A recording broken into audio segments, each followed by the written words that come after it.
Now, I'm having to start with some bad news, unfortunately, because 3 months ago I had to tell my partner I had cancer, which wasn't very nice, and she got really upset and quite angry as well, because apparently telling someone you got cancer is a massively inappropriate April Fool's Day prank, which astounds me, to be honest with you, because it's the best kind, isn't it? You know, it's good news.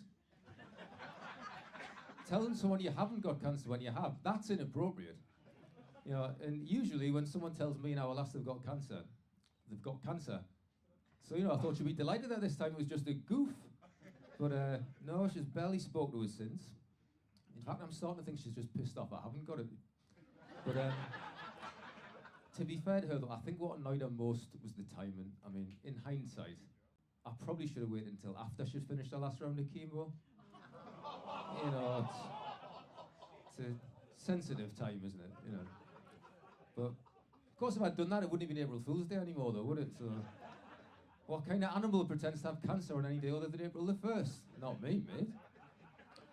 So, no, I don't actually have cancer. But it's only a matter of time, because both my parents died of it. 2 grandparents and 2 uncles.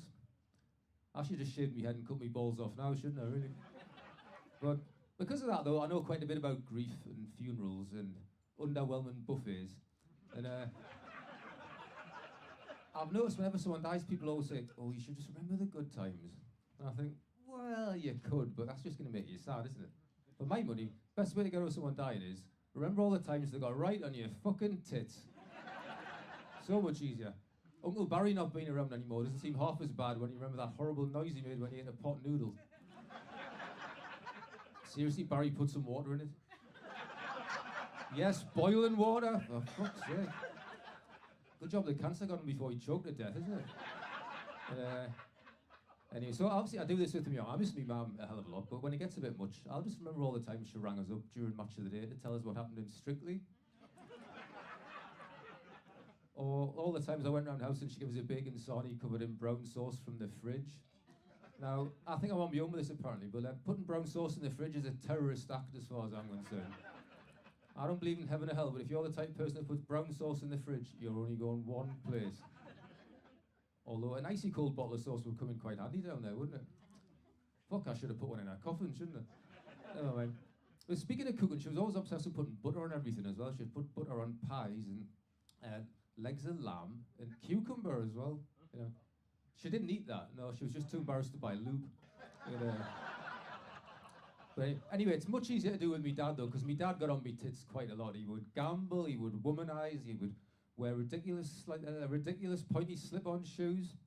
But the worst thing about him was though, he thought he was a lot funnier than he actually was. Yeah. Yes, I didn't just inherit his big nose. But this was quite arrogant of him, I always thought, because as far as I can recall, the only joke he ever told was that time he wandered in the living room when I was watching a slasher movie and said, oh, what's this? Friday the 18th? Yeah, nice one, Dad. It's actually Halloween 5, you prick. But looking back, though, I realise why he was so jovial now, though, because dads in the 80s and 90s, they could do what the fuck they wanted back then, couldn't they? I'm so jealous. They had absolute freedom back then. They could stay out all night, they could drink, drive, they could curb crawl, they could beat their kids up, they could beat other people's kids up. Imagine that, having a free pass to just chin someone else's child. And everyone thought this was normal, so I was at a party once. I overheard him and his mate talking. His mate was like, oh, Billy, hold me beer, will you? The youngun's working his ticket, I'll have to give him a clip. My father was like, sit yourself down, kid, or I'll do it. Are you sure? Well, aye, it'd be an honour. Which one is it, this specky one? Hey, he didn't half hit him as well, mind. Oh, aye. Poor kid nearly fell out of his wheelchair.